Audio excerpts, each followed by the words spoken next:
ვინ ვართ ჩვენ?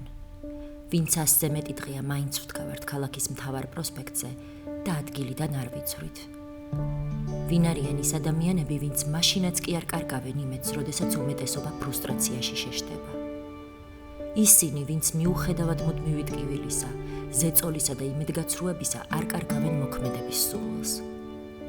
გამოუსწორებელი ოპტიმისტები, სულელები, გულუბრყვილო მეოცნებეები თუ ადამიანები, ვისთანაც იმედი არა უბრალოდ განცდაა, არამედ იდენტობაში ჩაშენებული სტრუქტურა.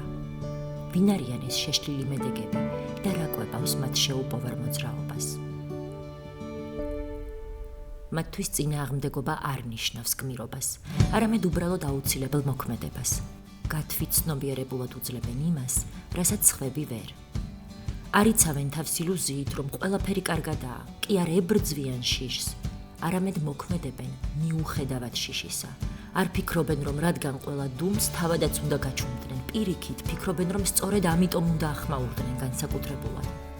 სჯერათ, რომ სისტემა შეიძლება არ შეიცვალოს მთლიანად, მაგრამ ბრძოლას მაინც აქვს აზრი, რადგან თითოეული მოქმედება ახალ რწმენას შობს. სამყაროს არ უყურებენ დუალისტურად, მხოლოდ კარგი ან ცუდი, არამედ სირთულის და კონტრასტების სიმრავლეში პოულობენ მორალურ გზას. ვერ ჩერდებიან დისტანციურ კმაყოფილებაში, ფიქრით, მე მაინც კარგად ვარ. მათთვის ეს მორალური ღალატის ტოლფასია. ცხოვრობენ კითხვით, რას ვაკეთებ მე იმისთვის, რომ სამყარო იყოს უკეთესი? საკუთარ სიძლიერეს სხვაზე ზრუნვით განამტკიცებენ.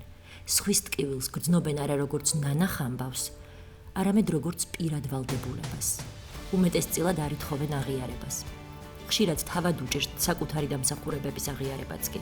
მათთვის კითხვა ვინ ვარ მე, განისაზღვრება ასე: ვინ ვარ მე მაშინ, როცა რთულია.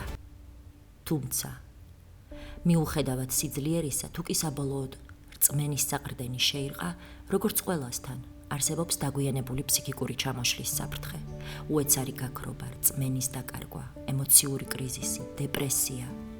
ამიტომ ამ შეშლილ მედეგებსაც გვჭირდება ზრუნვა, არა როგორც გმირებს, არამედ როგორც ჩვეულებრივ ადამიანებს, ვინც მუდმივად ატარებს მძიმე შინაგან წნეხს, ყველას ნაცვლად და ამ ხანგრძლივ წინააღმდეგობაში მეტი ემპათია და თანაგანცდა უნდა გამოვიჩინოთ ჩვენც, საკუთარი თავის მიმართ, რადგან ეს შეშლილი მედეგობა საკმაოდ მაღალ საფასურს ითხოვს.